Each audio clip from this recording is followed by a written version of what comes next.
ಆತ್ಮೀಯರೇ ಸರ್ವೇ ನಮಸ್ಕಾರ. ನಾನು ಗೋಕಾಕ್ ಪರಿಸರದ ಜಾನಪದ ರಂಗಭೂಮಿ ಕಲಾವಿದ ಸಾಹಿತಿ ಈಶ್ವರಚಂದ್ರ ಬೆಟಗೇರಿ. ಮೊನ್ನೆ ನಮ್ಮ ಗೋಕಾಕ್ ನಗರದ ಸಮುದಾಯ ಭವನದಲ್ಲಿ 9 ನವೆಂಬರ್ 2025 ಸಂಜೆ 4 ಗಂಟೆಗೆ ಶ್ರೀ ವಿವೇಕಾನಂದ ಯೋಗ ಕೇಂದ್ರದ ಸಂಸ್ಥಾಪಕರು ಹಾಗೂ ಕರ್ನಾಟಕ ಪ್ರಜಾರಕ್ಷಣಾ ಸೇನೆ ಜಿಲ್ಲಾ ಘಟಕದ ಅಧ್ಯಕ್ಷ ಅಂತ ಆತ್ಮೀಯರಾಂತ ಶ್ರೀ ಆನಂದ ಸೂರಗಾಮಿಯವರ ನೇತೃತ್ವದಲ್ಲಿ ಕರ್ನಾಟಕ ಪ್ರಜಾರಕ್ಷಣಾ ಸೇನೆ ಬೆಂಗಳೂರು ಜಿಲ್ಲಾ ಘಟಕ ಬೆಳಗಾವಿ 70ನೇ ಕನ್ನಡ ರಾಜ್ಯೋತ್ಸವ ಜಿಲ್ಲಾ ನುಡಿಸಿರಿ ರಾಜ್ಯೋತ್ಸವ ಪ್ರಶಸ್ತಿ ಪ್ರದಾನ ಸಮಾರಂಭ ಚರ್ಚಾಗೋಷ್ಠಿ ಹಾಗೂ ಸಾಂಸ್ಕೃತಿಕ ಕಾರ್ಯಕ್ರಮದೊಂದಿಗೆ ಅದ್ಧೂರಿಯಾಗಿ ನೆರವೇರಿದುದು ಸಂತಸದ ಸಂಗತಿ. ಈ ಕರ್ನಾಟಕ ಪ್ರಜಾರಕ್ಷಣಾ ಸೇನೆ ಬೆಂಗಳೂರಿನ ಅಧ್ಯಕ್ಷ ಅಂತ ಡಾಕ್ಟರ್ ಜೆ ಯತೀಶ್ ಗೌಡ್ರ ಅವರ ಅಧ್ಯಕ್ಷತೆಯಲ್ಲಿ ಗೋಕಾಕ್ ಪಾಲ್ಸದ ಪೂಜ್ಯ ಶ್ರೀ ಸದ್ಗುರು ರವಿಶಂಕರಾಚಾರ್ಯ ಸ್ವಾಮಿಗಳ ಸನ್ನಿಧಾನದಲ್ಲಿ ಈ 70ನೇ ಕನ್ನಡ ರಾಜ್ಯೋತ್ಸವ ಜಿಲ್ಲಾ ನುಡಿಸಿರಿ ರಾಜ್ಯೋತ್ಸವ ಪ್ರಶಸ್ತಿ ಚರ್ಚಾಗೋಷ್ಠಿ ಹಾಗೂ ಸಾಂಸ್ಕೃತಿಕ ಕಾರ್ಯಕ್ರಮವನ್ನು ಅರಬಾವಿ ಮತಕ್ಷೇತ್ರದ ಜನಪ್ರಿಯ ಶಾಸಕರಾದ ಬಾಲಚಂದ್ರ ಲಕ್ಷ್ಮಣರಾವ್ ಜಾರಕಿಹೊಳಿ ಅವರ ಆಪ್ತ ಸಹಾಯಕರಂತ ಶ್ರೀ ಲಕ್ಕಪ್ಪ ಅವರು ಸಮುದಾಯ ಭವನದಲ್ಲಿ ಎಲ್ಲ ಗುರು ಹಿರಿಯರು ಹಾಗೂ ಗಣ್ಯಮಾನ್ಯರೊಂದಿಗೆ ಉದ್ಘಾಟಿಸಿ ಪ್ರಶಸ್ತಿಯನ್ನು ಪ್ರದಾನ ಮಾಡಿದರು. ಮುಖ್ಯ ಅತಿಥಿಗಳಾಗಿ ಸರ್ವಶ್ರೀ ವಿಷ್ಣು ಲಾತೂರ್ ವಕೀಲರು, ರಾಷ್ಟ್ರೀಯ ಪೂರ್ವ ಸಂಯೋಜಕರು JCI ಗೋಕಾಕ್ ಹಾಗೂ BV ಹಿರೇಮಠ ಅವರು, ಉಪನಿರ್ದೇಶಕರು ನಗರಾಭಿವೃದ್ಧಿ ಪ್ರಾಧಿಕಾರ ಬೆಳಗಾವಿ, ಶ್ರೀಮತಿ ಸುಸ್ಮಿತಾ ಶೆಟ್ಟಿ ಸಮಾಜ ಸೇವಕರು ಗೋಕಾಕ್, ಡಾಕ್ಟರ್ ಸುನಂದಾ ಮಾದರ್ ಉಪಪ್ರಾಚಾರ್ಯರು ಸರ್ಕಾರಿ ಪ್ರಥಮ ದರ್ಜೆ ಕಾಲೇಜು ಯರಗಟ್ಟಿ, ಡಾಕ್ಟರ್ ಪ್ರಮೋದ್ ಎತ್ತಿನಮಣಿ ಚರ್ಮ ರೋಗ ತಜ್ಞರು ಗೋಕಾಕ್, ಡಾಕ್ಟರ್ ಲಕ್ಷ್ಮಣ್ ಎಸ್ ಚೌರಿ ಮಕ್ಕಳ ಸಾಹಿತಿಗಳು ಗೋಕಾಕ್, ಪ್ರಾಚಾರ್ಯ ಜಯಾನಂದ ಮಾದರ್ ಸಾಹಿತಿಗಳು ಗೋಕಾಕ್, ಶ್ರೀಮತಿ ರಜನಿ ಜರಿಗಾಡ್ ರಾಜ್ಯಾಧ್ಯಕ್ಷರು ಶ್ರೀಗನ್ನಡ ಮಹಿಳಾ ವೇದಿಕೆ ಬೆಂಗಳೂರು, ಶ್ರೀ ಅಶೋಕ್ ಲಗಮಪಗಳು ಚೇರ್ಮನ್ನರು Basavajyothi ITI college Gokak, Shri Ramesh S Madar ರಾಜ್ಯ ಉಪಾಧ್ಯಕ್ಷರು ದಲಿತ ಸಂಘರ್ಷ ಪರಿಷತ್ತು ಬೆಂಗಳೂರು, ಶ್ರೀ ಜುಬೇರ್ ಮಿರ್ಜಾಬಾಯಿ ಸತೀಶ್ ಜಾರಕಿಹೊಳಿ ಫೌಂಡೇಶನ್ ಗೋಕಾಕ್, ಇವರೊಂದಿಗೆ ಶ್ರೀ ಲಖನ್ ಹೊಣಕೇರಿ ಆಧ್ಯಾತ್ಮಿಕ ಚಿಂತಕರು ಗೋಕಾಕ್, ಶ್ರೀ ಗುರು ಬಬಲಿ ಜಿಲ್ಲಾ ಪಂಚಾಯತ್ ಕಾರ್ಯಾಲಯ ಗೋಕಾಕ್, ಡಾಕ್ಟರ್ ಅರುಣ್ ಸೌತಿಕಾಯಿ ಚಿಂತಕರು ಬೆಟಗೇರಿ, ಶ್ರೀ SK ಮಠದ ಮುಖ್ಯೋಪಾಧ್ಯಾಯರು ಚನ್ನಬಸವೇಶ್ವರ ಪ್ರಾಥಮಿಕ ಶಾಲೆ ಗೋಕಾಕ್, ಶ್ರೀಮತಿ ಅಮೃತಾ ಕೊಣ್ಣವರು ಪ್ರಥಮ ದರ್ಜೆ ಸಹಾಯಕರು ಜಿಲ್ಲಾ ಪಂಚಾಯತ್ ಗೋಕಾಕ್ ಹಾಗೂ ಶ್ರೀಮತಿ ಗೌರವ ಬದ್ನಿ ಹಿರಿಯರು ಗೋಕಾಕ್ ಅವರೊಂದಿಗೆ ಈಶ್ವರಚಂದ್ರ ಬೆಟಗೇರಿ ಜಾನಪದ ರಂಗ ಕಲಾವಿದರು ಉಪಸ್ಥಿತರಿದ್ದು ಪ್ರಶಸ್ತಿಯನ್ನು ಪ್ರದಾನ ಮಾಡಿದರು. ಜಿಲ್ಲಾ ನುಡಿಸಿರಿ ರಾಜ್ಯೋತ್ಸವ ಪ್ರಶಸ್ತಿ ಭೂಷಿತರು ಶ್ರೀ ಪತ್ರಿಕಾ ರಂಗದಲ್ಲಿ ಪತ್ರಿಕಾ ಕ್ಷೇತ್ರ ಶ್ರೀ ಈಶ್ವರ್ ನಾಗನೂರ್, ಸಾಹಿತ್ಯ ಕ್ಷೇತ್ರದಲ್ಲಿ ಡಾಕ್ಟರ್ ಸುರೇಶ್ ಹನಗಂಡಿ, ಸೈನ್ಯ ಕ್ಷೇತ್ರದಲ್ಲಿ ಶ್ರೀ ಉಮೇಶ್ ನೂಲಿ, ಇನ್ನೋರವರು ಶ್ರೀ ಬಸಲಿಂಗಪ್ಪ ಉಪ್ಪಿನ್ ಮೇಲ್ಮಟ್ಟಿಯವರು, ಶಿಕ್ಷಣ ಕ್ಷೇತ್ರ ಆನಂದ್ ಮಾಳವದೆ ಬೈಲಂಗಲ್ದವರು, ಕಲಾಕ್ಷೇತ್ರ ವಿಠಲ್ ಬಾಬುಕರಿ ತಳಕಟ್ನಾಳದವರು, ಶಿಕ್ಷಣ ಕ್ಷೇತ್ರ ಗಣಪತಿ ಉಪ್ವಾರ್, ಆಡಳಿತ ಕ್ಷೇತ್ರ ಶಿವಾನಂದ ಗುಡ್ಸಿ, ಇನ್ನೋರವರು ಸುನೀಲ್ ನಾಯಕ್ ಹಾಗೂ ಕೃಷಿ ಕ್ಷೇತ್ರ ಬಾಳಪ್ಪ ಗೋಟ್ಯಾಗೋಳ್ ಸಿಂಗ್ಲಾಪುರ, ಕಲಾಕ್ಷೇತ್ರ ಶ್ರೀಮತಿ ಮಲ್ಲವ್ವ ಗಣಾಚಾರಿ ನಂದಗಾಂವ್, ಯೋಗ ಕ್ಷೇತ್ರ ಕುಮಾರ್ ಗುರುನಾಥ್ ಮೊದಲಬಾವಿ ಹಾಗೂ ಕುಮಾರಿ ಶ್ರೇಯಾ ವಿ ಚಚಡಿ.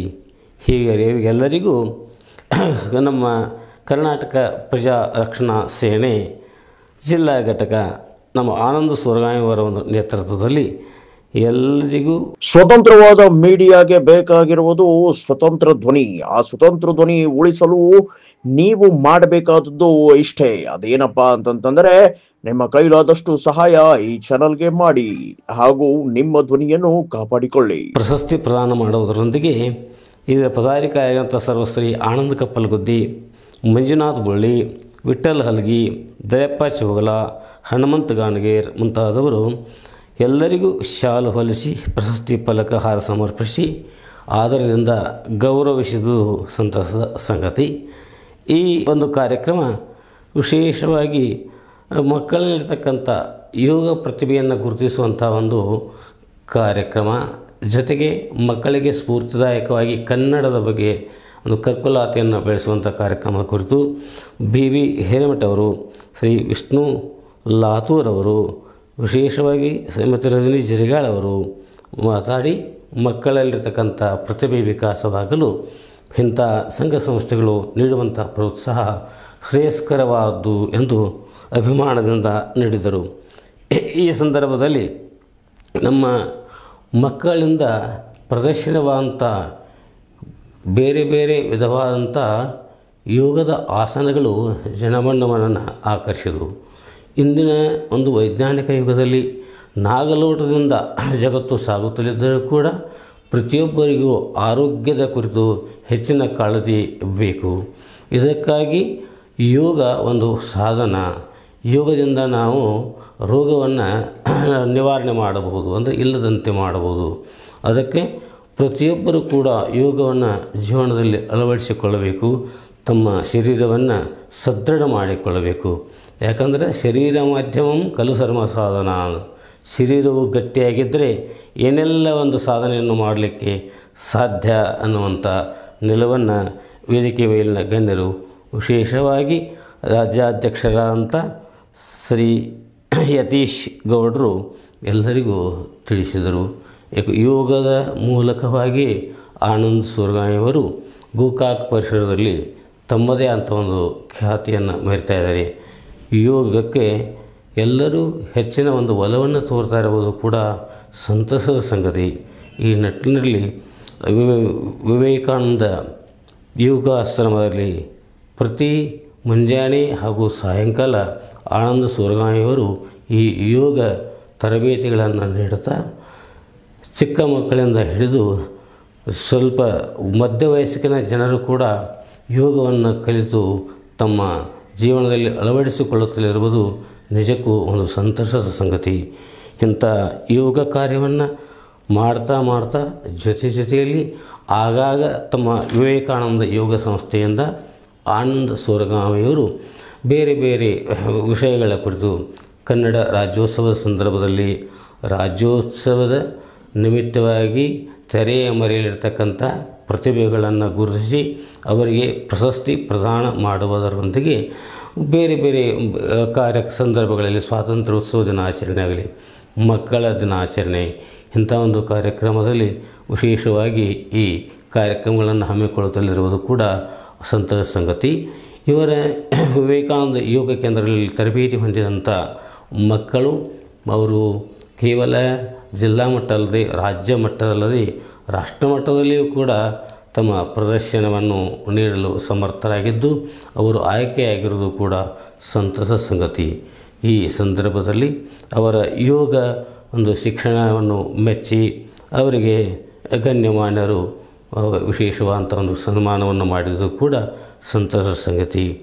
ಯೋಗ ಗುರುವಾಗಿ ನಮ್ಮ ಗೋಕಾಕ್ ಪರಿಸರದಲ್ಲಿ ಆನಂದ ಸೂರ್ಗಾಮಿಯವರು ತಮ್ಮದೇ ಆದಂಥ ಒಂದು ವಿಶೇಷ ಸೇವೆಯನ್ನು ಮಾಡ್ತಿರುವುದು ಅಷ್ಟೇ ಆದರಣೀಯವಾಗಿದೆ. ಇಂಥ ಒಂದು ಯೋಗ ಶಿಕ್ಷಣದ ಒಂದು ತರಬೇತಿದಾರರಂಥ ಆನಂದ್ ಅವರಿಗೆ ಎಲ್ಲರ ಒಂದು ಸಹಕಾರ ಅಷ್ಟೇ ಮುಖ್ಯವಾಗಿದೆ. ಯಾಕಂದರೆ ಯಾವುದೇ ಒಂದು ಕಾರ್ಯ ಅಷ್ಟು ಸಫಲವಾಗಬೇಕಾದರೆ ಅದಕ್ಕೆ ಈಶಕೃಪ, ವೇದಕೃಪ, ಗುರುಕೃಪ, ಅಂತಃಕರಣ ಕೃಪೆ ಇದ್ದರೆ ಮಾತ್ರ ಕಾರ್ಯ ಸಾಧ್ಯವಾಗುತ್ತದೆ. ಅವರಿಗೆ ದೇವರು ಯೋಗವಾಗಿ ಯೋಗದ ಒಂದು ಶಿಕ್ಷಣವನ್ನು ನೀಡಿದರೂ ಕೂಡ ಅದಕ್ಕೆ ತನ್ನದೇ ಆದಂಥ ವ್ಯವಸ್ಥೆಯನ್ನು ಮಾಡಿಕೊಂಡರೂ ಕೂಡ ಅವರು ಸ್ವತಃ ಗುರುಗಳಾಗಿ ತರಬೇತಿಯನ್ನು ನೀಡ್ತಾಯಿದ್ದರೂ ಕೂಡ ಆರ್ಥಿಕವಾಗಿ ಸಫಲರಾಗಬೇಕಾದರೆ ಎಲ್ಲರ ಒಂದು ಸಹಕಾರವೂ ಕೂಡ ಅಷ್ಟೇ ಅವಶ್ಯವಾಗಿದೆ. ಆ ನಿಟ್ಟಿನಲ್ಲಿ ಆನಂದ ಸೂರ್ಗಾಮಿಯವರು ಸ್ವಾಮಿ ವಿವೇಕಾನಂದ ಸಂಸ್ಥೆಯನ್ನು ಇಟ್ಟುಕೊಂಡು ಸ್ವಾಮಿ ವಿವೇಕಾನಂದರಂತೆ ತಮ್ಮ ಬಾಳನ್ನು ಸಾಗಿಸ್ತಾ ಎಲ್ಲರಿಗೂ ಬೇಕಾಗಿ ಸಮಾಜಕ್ಕೆ ಒಂದು ಒಳ್ಳೆಯ ಸಂದೇಶವನ್ನು ನೀಡುತ್ತಲಿರುವುದು ಸಂತಸದ ಸಂಗತಿಯಾಗಿದೆ. ಈ ನಿಟ್ಟಿನಲ್ಲಿ ಇಲ್ಲಿ ಉಪಸ್ಥಿತರಿದ್ದಂಥ ಸರ್ವರು ಇವರಿಗೆ ಹೆಚ್ಚಿನ ಒಂದು ಪ್ರೋತ್ಸಾಹವನ್ನು ನೀಡುವಂಥ ಒಂದು ಸಂಕಲ್ಪವನ್ನು ಮಾಡಿದ್ದಾರೆ. ಆ ನಿಟ್ಟಿನಲ್ಲಿ ಆನಂದ ಸೂರಗಾಮಿಯವರು ತಮ್ಮ ಒಂದು ಯೋಗ ತರಬೇತಿಗಳನ್ನು ಇನ್ನೂ ಹೆಚ್ಚಾಗಿ ಪಸರಿಸಲು ನಾಡಿನ ಹಾಗೂ ಸ್ಥಳೀಯ ಗೋಕಾಕ್ ಪರಿಸರದ ಯುವಕರು ಆ ಒಂದು ತರಬೇತಿಯನ್ನು ಪಡೆಯಬೇಕು.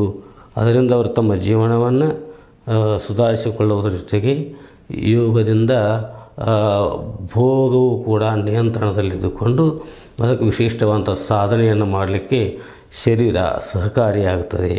ಆ ನಿಟ್ಟಿನಲ್ಲಿ ನಮ್ಮ ಡಾಕ್ಟರ್ ಸುನಂದ ಮಾದರವರು ಹಾಗೆಯೇ ನಮ್ಮ ಡಾಕ್ಟರ್ ಲಕ್ಷ್ಮಣ್ ಚೌರಿಯವರು ವಿಶೇಷವಾಗಿ ಅದನ್ನು ಪ್ರೋತ್ಸಾಹಿಸ್ತಾ ಈ ಯೋಗ ಶಿಕ್ಷಣದೊಂದಿಗೆ ಪ್ರಜಾರಕ್ಷಣಾ ಸೇನೆಯ ಒಂದು ಜಿಲ್ಲಾ ಅಧ್ಯಕ್ಷರಾಗಿ ಆನಂದ ಸೂರಗಾಮಿಯವರು ಸಾಮಾಜಿಕ ನ್ಯೂನತೆಗಳನ್ನು ಹೋಗಲಾಡಿಸಿ ಅನ್ಯಾಯದ ವಿರುದ್ಧವಾಗಿ ಪ್ರತಿಭಟಿಸುತ್ತಾ ಪ್ರತಿಯೊಬ್ಬರಿಗೂ ಸರ್ವೇ ಜನ ಸುಖಿನೋ ಭವಂತು ಅನ್ನುವಂಥ ತತ್ವದ ಮೇಲೆ ಎಲ್ಲರಿಗೂ ಅವರು ಸಹಾಯ ಸಹಕಾರಗಳನ್ನು ಮಾಡುತ್ತಾ ಮುನ್ನಡೆಯುತ್ತಲಿರುವುದು ನಿಜಕ್ಕೂ ಆನಂದದ ಸಂಗತಿಯಾಗಿದೆ. ಈ ನಿಟ್ಟಿನಲ್ಲಿ ಎಲ್ಲ ನಮ್ಮ ಗೋಕಾಕ್ ಪರಿಸರದ ಜನ ಅದು ಭಗವಂತ ಗೀತೆಯಲ್ಲಿ ಹೇಳಿದಂತೆ ಯಥಾ ಮಾಂ ಪ್ರಪದ್ಯಂತೆ ತಾಮಸ್ತತ್ಯೋ ಭಜಾಮ್ಯಹಂ ಮಮ ವರ್ತಮಾನೋ ವರ್ತಂತೆ ಮನುಷ್ಯ ಪಾರ್ಥ ಸರ್ವಶಃ. ಯಾರು ಯಾವ ರೀತಿಯಿಂದ ಯಾವ ಭಾವನೆಯನ್ನಿಟ್ಟುಕೊಂಡು ಭಗವಂತನನ್ನು ಸ್ತುತಿಸ್ತಾರೋ ಆರಾಧಿಸ್ತಾರೋ ಅದೇ ಪ್ರಕಾರವಾಗಿ ಭಗವಂತ ಕೂಡ. ಸ್ವತಂತ್ರವಾದ ಮೀಡಿಯಾಗೆ ಬೇಕಾಗಿರುವುದು ಸ್ವತಂತ್ರ ಧ್ವನಿ. ಆ ಸ್ವತಂತ್ರ ಧ್ವನಿ ಉಳಿಸಲು ನೀವು ಮಾಡಬೇಕಾದದ್ದು ಇಷ್ಟೇ. ಅದೇನಪ್ಪಾ ಅಂತಂತಂದ್ರೆ ನಿಮ್ಮ ಕೈಲಾದಷ್ಟು ಸಹಾಯ ಈ ಚಾನಲ್ಗೆ ಮಾಡಿ ಹಾಗೂ ನಿಮ್ಮ ಧ್ವನಿಯನ್ನು ಕಾಪಾಡಿಕೊಳ್ಳಿ. ಅವರಿಗೆ ಒಳ್ಳೆಯದನ್ನು ಮಾಡ್ತಾನೆ ಅನ್ನುವಂಥ ಒಂದು ನಂಬಿಕೆ ನಮ್ಮಲ್ಲಿ ಇದೆ. ಅದೇ ಪ್ರಕಾರವಾಗಿ ನಿಷ್ಕಾಮ ಬುದ್ಧಿಯಿಂದ ಸದಾ ಸಾಮಾಜಿಕ ಸೇವೆಯಲ್ಲಿ ತೊಡಗಿರುವಂಥ ಆನಂದ ಸೂರಗಾಮಿ ಅವರಿಗೆ ಎಲ್ಲ ದೃಷ್ಟಿಯಿಂದಲೂ ಭಗವಂತ ಒಳ್ಳೆಯದನ್ನು ಮಾಡಲಿ ಅನ್ನುವಂಥ ಸದಾಶಯ ನಮ್ಮದಾಗಿದೆ. ಆ ನಿಟ್ಟಿನಲ್ಲಿ ಆನಂದ ಅವರ ಒಂದು ಈ ಕಾರ್ಯ ನಿರಂತರವಾಗಿ ಸಾಗಲಿ, ಅದಕ್ಕೆ ಎಲ್ಲರೊಂದು ಸಹಕಾರ ಇರಲಿ ಅಂತ ಅಪೇಕ್ಷೆ ಮಾಡುತ್ತಾ ಈ ಸಂದರ್ಭದಲ್ಲಿ ವಿಶೇಷವಾಗಿ ಗೋಕಾಕ್ ನಗರದ ಸಮುದಾಯ ಭವನದಲ್ಲಿ ಜರುಗಿರುವಂಥ ಅಷ್ಟೇ ಸಿಂಪಲ್ ಅಂತಂದರೆ ಸರಳವಾಗಿಯೂ ಹಾಗೆ ಅರ್ಥಪೂರ್ಣವಾಗಿಯೂ ಕಾರ್ಯಕ್ರಮ ಜರುಗಿದುದು. ಇದಲ್ಲದೆ ನಮ್ಮ ಫಾಲ್ಸ್ ಪೂಜ್ಯರ ಅಂತ ರವಿಶಂಕರಾಚಾರ್ಯ ಸ್ವಾಮಿಗಳು ಕೂಡ ಈ ಯೋಗದ ಕುರಿತು ತಮ್ಮ ಅನಿಸಿಕೆಗಳನ್ನು ಹೇಳುತ್ತಾ ಆನಂದ ಸೂರಗಾಮಿಯವರು ಮಾಡಿರ್ತಕ್ಕಂಥ ಈ ಕಾರ್ಯ ಶ್ಲಾಘನೀಯವಾಗಿದೆ. ಪ್ರತಿಯೊಬ್ಬರೂ ತಮ್ಮ ಒಂದು ಶರೀರ ರಕ್ಷಣೆಗಾಗಿ ಯೋಗವನ್ನು ರೂಢಿಸಿಕೊಳ್ಳಬೇಕು ಅನ್ನುವಂಥ ಮಾತನ್ನು ಹೇಳುತ್ತಾ ಪ್ರತಿಯೊಬ್ಬರು ಮಕ್ಕಳಲ್ಲಿ ಹಾಗೆ ಯುವಕರಲ್ಲಿ ಹಾಗೂ ಮಧ್ಯವಯಸ್ಸಿನವರಲ್ಲಿಯೂ ಕೂಡ ಈ ಯೋಗದ ಬಗ್ಗೆ ಹೆಚ್ಚಿನ ಒಂದು ತಿಳುವಳಿಕೆ ಮೂಡಬೇಕನ್ನುವಂಥ ಸದಾಶಯವನ್ನು ಅವರು ವ್ಯಕ್ತ ಮಾಡಿ ಆಶೀರ್ವಾದ ನೀಡಿದರು. ಈ ಆಶೀರ್ವಾದದಿಂದಾಗಿ ನೆರೆದ ಸಭಿಕರು ಕೂಡ ಅಷ್ಟೇ ಗೌರವಿತವಾಗಿ ಈ ಕಾರ್ಯಕ್ರಮವನ್ನು ಶ್ಲಾಘಿಸಿದರು. ಅದು ನಿಜಕ್ಕೂ ಒಂದು ಸಂತಸದ ಸಂಗತಿ.